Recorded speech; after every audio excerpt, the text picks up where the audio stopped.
Hello everyone. आज हम बात करने वाले हैं इंडियन कॉन्स्टिट्यूशन के एक बहुत ही इम्पॉर्टेंट टॉपिक पर, जो है फंडामेंटल राइट्स। जस्ट इमेजिन एक ऐसा कंट्री जहां आप फ्रीली बोल नहीं सकते, अपनी चॉइस का रिलीजन फॉलो नहीं कर सकते और गवर्नमेंट से सवाल भी नहीं पूछ सकते। डरावना लग रहा है ना? इसीलिए फंडामेंटल राइट्स एग्जिस्ट करते हैं ताकि आपकी फ्रीडम सेफ रहे। ये राइट्स हर सिटीजन को डिग्निटी, इक्वलिटी और फ्रीडम देते हैं, मतलब एक रेस्पेक्टफुल और सिक्योर लाइफ जीने का अधिकार। बेसिकली फंडामेंटल राइट्स होते क्या हैं? Fundamental rights basic human rights होते हैं जो कॉन्स्टिट्यूशन के पार्ट 3 आर्टिकल 12 टू आर्टिकल 35 में दिए गए हैं। इन्हें फंडामेंटल इसलिए कहा जाता है क्योंकि ये लाइफ के लिए एसेंशियल होते हैं। कॉन्स्टिट्यूशन इन्हें प्रोटेक्ट करके चलता है और अगर वायलेट हो जाएं तो आप कोर्ट जा सकते हैं। और ये बहुत इम्पॉर्टेंट होते हैं क्योंकि फंडामेंटल राइट्स गवर्नमेंट के मिसयूज़ से प्रोटेक्ट करते हैं, सबको इक्वली ट्रीट करते हैं और डेमोक्रेसी को स्ट्रॉन्ग बनाते हैं। सिंपल वर्ड्स में ये आपकी फ्रीडम का शील्ड हैं। और फंडामेंटल राइट्स 6 तरह के होते हैं। सबसे पहला है राइट टू इक्वलिटी, जो दिया गया है आर्टिकल 14 टू आर्टिकल 18 में। इसका मतलब सब लोग लॉ के सामने बिल्कुल इक्वल हैं, कोई डिस्क्रिमिनेशन नहीं होगा रिलीजन, कास्ट, जेंडर के बेसिस पर।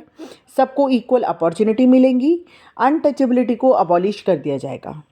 और दूसरा राइट है right to freedom, article 19 to article 22 में दिया गया है। ये सबसे पावरफुल राइट में से एक है। इसमें आपको मिलता है freedom of speech, freedom of movement, freedom to choose profession और इलीगल अरेस्ट से प्रोटेक्शन भी मिलता है। तीसरा राइट है right against exploitation, article 23 to article 24 में दिया गया है। इसमें ह्यूमन ट्रैफिकिंग, ज़बरदस्ती काम और चाइल्ड लेबर पूरी तरह से बैन है। चौथा अधिकार है right to freedom of religion, article 25 to article 28 में दिया गया है। इंडिया एक सेक्युलर कंट्री है, आप कोई भी रिलीजन फॉलो कर सकते हो, अपनी मर्जी से प्रैक्टिस कर सकते हो, किसी पर फोर्स नहीं किया जा सकता। पांचवा अधिकार है cultural and educational rights, article 29 to article 30 में दिया गया है। ये स्पेशली माइनॉरिटीज़ के लिए इम्पॉर्टेंट है। अपनी लैंग्वेज और कल्चर को प्रोटेक्ट करना, अपने एजुकेशनल इंस्टीट्यूशंस बनाना इसमें मेंशन्ड है।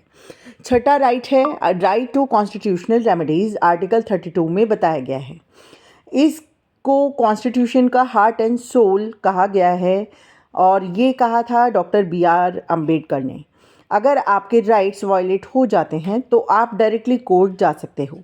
कोर्ट रिट्स इश्यू करता है जैसे habeas corpus, prohibition, quo warranto etcetera. और लिमिटेशन है, बेसिकली फंडामेंटल राइट्स अनलिमिटेड नहीं होते, इस पर रेस्ट्रिक्शंस लग सकती हैं। National security, public order, morality, मतलब फ्रीडम है पर रीजनेबली यूज़ करनी होती है। आपको पता होना चाहिए कि एक टाइम पर राइट टू प्रॉपर्टी भी फंडामेंटल राइट था, लेकिन अब ये सिर्फ लीगल राइट है। तो overall fundamental rights Indian democracy की बैकबोन हैं। ये आपको फ्रीडम देते हैं, इक्वलिटी इंश्योर करते हैं और आपको पावरफुल बनाते हैं as a citizen. I hope आपको ये टॉपिक पूरी तरह से समझ में आ गया होगा। Thank you.